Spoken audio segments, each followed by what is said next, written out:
Hi guys, Jordan from P&P Campers. Just going to be doing your short handover video on your Holdsworth. We'll start under the bonnet.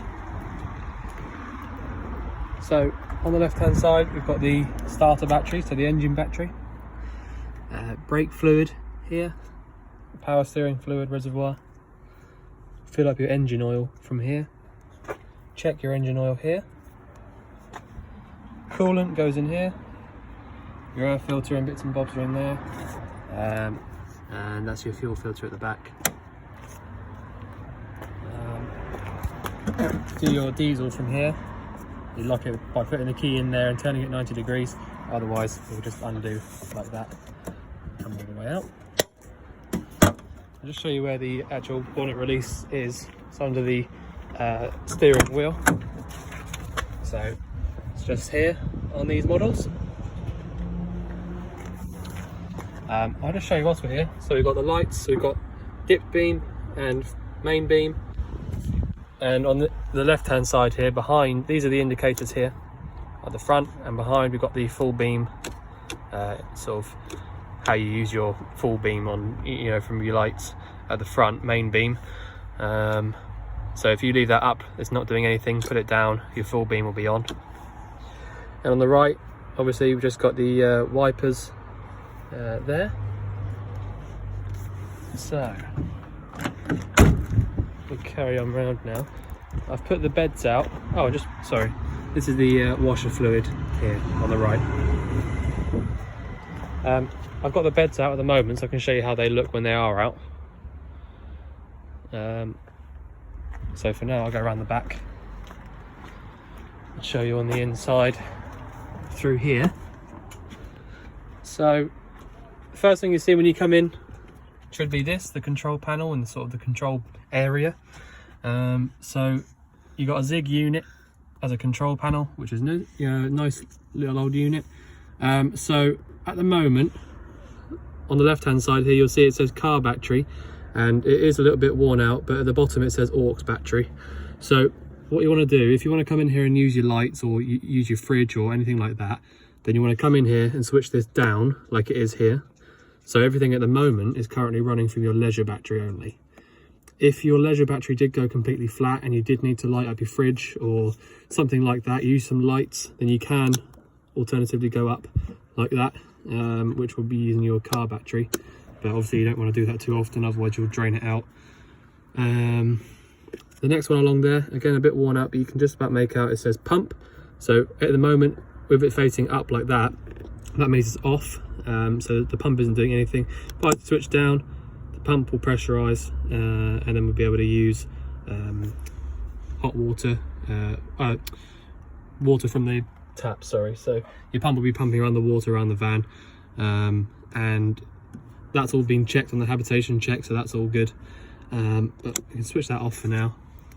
The ones on the right hand side, self-explanatory really. You've got lights and auxiliary. So auxiliary will just do bits and pieces that are 12 volt around the van, like possibly your fridge ignition. So if you're, for example, you're going to be using the van, come in here, switch these two on, and then you have access to all of those 12 volt bits. Underneath we've got a water tank level reader. So I mean, to be honest, these things aren't really that accurate, so I wouldn't worry about it too much. It's easier just to kind of remember how much you've put in. You know, when you are going to fill it up all the way, you get a little bit of overflow coming out, and then you'll know it's totally full, and then just top it up as you go. But this is a water level indicator, but like I said, they're not really as accurate as they should be, but there we go.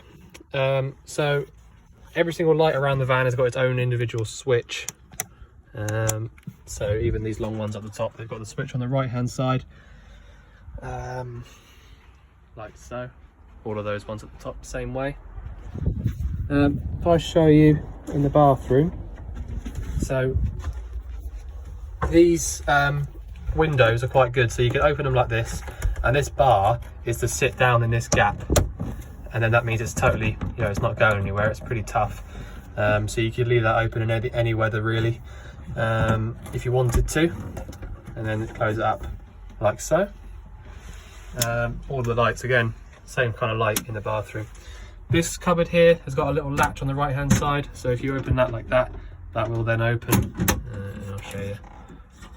It's hard to do without seeing. There you go. All right, so that's that. We've got the toilet down here, the cassette toilet. So you open it and close it, the flap here, like this, by turning it like so. Open, close. And then to actually use your flush fluid, it's on the right hand here. So you see what's happening there when I turn this. Turn it like that. You get your flush fluid and then empty it out. If you are going to empty out your cassette, then you do need to make sure that this flap on the inside is closed. Otherwise, when you're going to take the cassette out of the locker, it will just come in like about 3 or 4 inches and then it will stop. So you need to make sure this is always closed up if you're not going to be emptying it, otherwise you won't be able to. And obviously, you know, these 2 taps here run off the same system. So yeah, it will come out here. So this tap here will come all the way out and connect up here for the shower point. So that's how those showers work. And as well, we've got this here, which only clips in there, which you have to tap quite hard. But this sort of opens up, and then you'll be able to make a kind of, well, I don't know what you want to call it, but you know, like a door basically. So if you are going to get out of here, then you can stand at the back of the van and sort of keep yourself apart from anyone else in the front. That just closes in like that. So that's that. That's the bathroom. All of the cooker and the grill has all been, you know, pressure tested, and the oven as well. So you will need a clicker or an igniter or a lighter or something like that to get these going, as well as the oven and the grill as well. They've only got a thermocouple on them, no igniter, so you will need a lighter of some description. On the fridge it's 3-way, so these 2 on the right hand side are electric only. So the green one is for when you've got a hookup cable in, so you click that down like that, and then you'll get your fridge cooling down via the 240 volt cable. And the one on the right hand side is for when your engine's running, so that will work off the leisure battery. The leisure battery one you can leave on all the time if you like, if you're going to be using it, but this one won't get the fridge cold on its own, so you need to get the fridge cold either on the 240 or on gas first before you leave, and then switch that down when you are going to start driving, and then that'll keep the whole fridge cold. The way to get the gas lit, nice and easy. So there is a little sort of peephole in there so you can see the flame when it is lit. What you need to do is click this one down, which is the ignition, and you'll get that flashing and you'll hear it as well. But then all you need to do, once you turn this on, this one here, push in and round to the flame, it will light up, which you'll hear and see that will stop clicking. And once that's happened, you can let out, and if it still doesn't click and you can still see the flame down there, then that's it, that's lit. All right, and when you want to turn it off, just like that, and that's it. Make sure that you do turn this off as well, because that will drain your battery out if you don't. But other than that, it's nice and simple. Nice easy fridge to use. Right, so I have had the bed out, so I can, you know, this is how it looks when it is out. It might be a bit awkward for me to do it with one hand, put it back together, but I will try. So I'm just going to get these bits here back over, because they obviously sit upright normally. So if I've literally just pushed that, okay, so if I go all the way, and there's this little clip here, just needs to clip over like that, and then you can put your sort of cushions and bits and pieces back where you want them. So that's how the seat goes back on this side. And then this side, you've got the top cushion, which is the backrest normally, and the seat. But whilst we're here, I'll show you this. So this is where your gas locker is, underneath this sliding seat. And to get to it, it's this key here. All right, so you want to pop that in here and turn it whichever way it'll go. So that was 90 degrees, so it was facing that way, now it's facing that way. So now if you take this out, pop that up there. There's a little latch under here, lift this up like that, and then you'll be able to lift this piece of wood out. And once you've done that, there you go, you've got to your gas locker, which is a proper gas locker. It's nice and airtight, and there's a dropout valve at the bottom. So it's just a small camping gas bottle, but that's the only one you can really fit in there because of the height. But that will still last you a long time if you are using the fridge and your cooker and bits and pieces like that. So to turn it on, this is a new regulator and a new hose as well, by the way. So to turn it on, you want to go anti-clockwise, so round to the left, like so. And just as a tip, if when you're turning it on, if you go all the way on, so you can't go any further, like that, it won't go any further to the left now. When you get back to it, if you've forgotten which way is on and which way is off, you get back to it, try and turn it off, and it'll only actually go one way.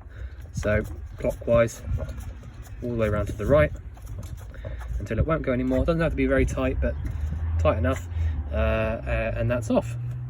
So I'll just show you, pop that away, pop that bit of wood back in there basically, just slide it across a little bit. So hook that in there, and then when you want to put this bit of metal back in, make sure that this is round on the left hand side, and then place it in there like this, like so, so it looks like that, and then turn this key again, whichever way it will go, down like that, and that's totally locked in there, and that's your gas locker. So it's nice and easy once you've done it a few times. And put in the bed away. So again, so I've put that up here now. If I just literally push the seat, that's actually all I've done there, I've just pushed it, and then this clipped in place. Pop your back seat back up, like so, and that's your seat. So I could jump out here now. So that's how it looks when it's away, and obviously, you know, I did just show you how it looks when it's made up. But yeah, nice and easy. So it's literally just a case of opening these clips and then pulling towards you, and then just laying the cushions out correctly, and that's it, nice and easy. So let's see if there's anything else. So if you wanted to make it into like a four berth kind of thing, then all of the bits of bed making up parts are up here in this top locker, which all just rest along these. But if you weren't too interested in making it four berth, then obviously they can just stay quite neatly up there. But it's just a case of literally getting the right parts out and making the bed up the top here. So yeah, you know, nice and easy. But you got this ladder here as well, which when you have made up the bed, that's what these bits are for. So you hook the ladder over like that, and then you'll be able to climb up to the top. So yeah, nice and easy. Your hazard lights is this one here, and it's a 5-speed gearbox, so reverse bottom right, quite standard. Just trying to see if there's anything else I can show you. Let's have a look, see if there's anything in these cupboards. Anything of bits and pieces that I need to show you.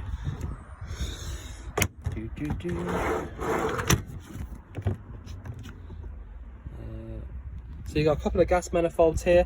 So if ever you were on holiday and you thought, you know, you wanted to switch something off because you're a bit worried about it, so you know, it says it on the side there, cooker, water heater and fridge, you can turn them off just by turning these 90 degrees so they're facing horizontal, vertical, sorry, rather than horizontal, and then that will be totally isolated from any gas, like that. Right, let me just go around the outside now and show you what's out there. That's just a nice big locker. Right, okay. So you come out here, your 240 hookup point is in here. So if you wanted to use your fridge on the green one, the 240, then you have to plug in here. And alternatively, if you wanted to use your plug sockets as well, then you have to have that hookup plugged in there. This is your water heating external vent. So there's a Carver Cascade, which is a nice solid unit. You don't tend to get many problems with those. If you want to drain it out for the winter, then you just need to get a flathead screwdriver and slowly start to unwind this. And when you've managed to get it out, then this one at the top, again, flathead screwdriver, just turn that and it'll come out, and then you'll get a lot of water coming out a lot faster. It's basically an air pressure release valve. So have a little play around with that if you do want to empty it out. Freshwater filling point, so it's a case of putting the key in here, turning it 90 degrees, and then this entire cap will just come out in your hand once you've turned it again.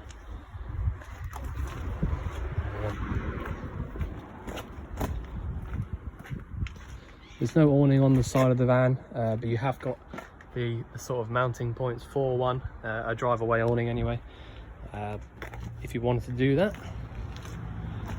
Oh, I'll just grab the key and show you the cassette locker. Right, so it should be one of these triangular keys, but there we go. Yep. So it's unlocked in this position here. Pop the button in and pull out. So you've got a separate flush in here.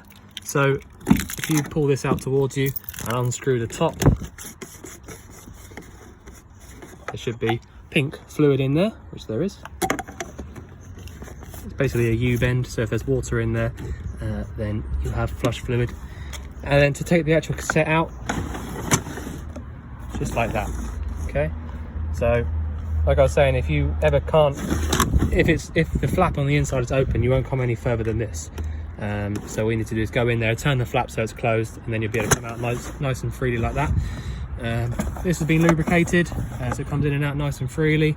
And when you do want to empty it out, take the cap off at the front, obviously, and when you're emptying it, hold down that yellow button there, and that's it. So I'll just show you how I got it out again. Push this little button down here, push down, pull out. Okay, and that's it, nice and easy.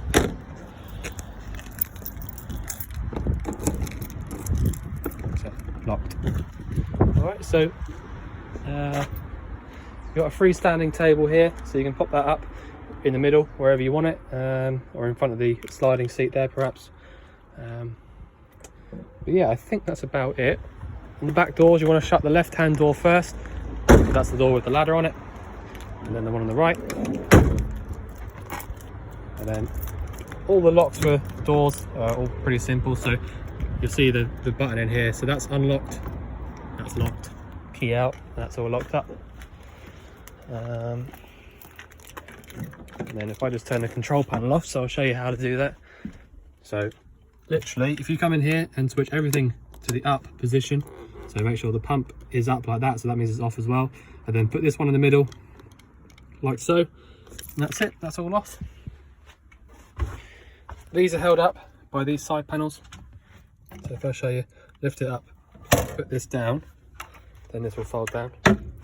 Same again, lift up, fold down, and that's closed up. All right, so I think I've shown you everything, but if you do have any more questions, obviously let us know, and I'll be sure to show you anything else you need to know. But other than that, we look forward to seeing you soon. Thank you very much.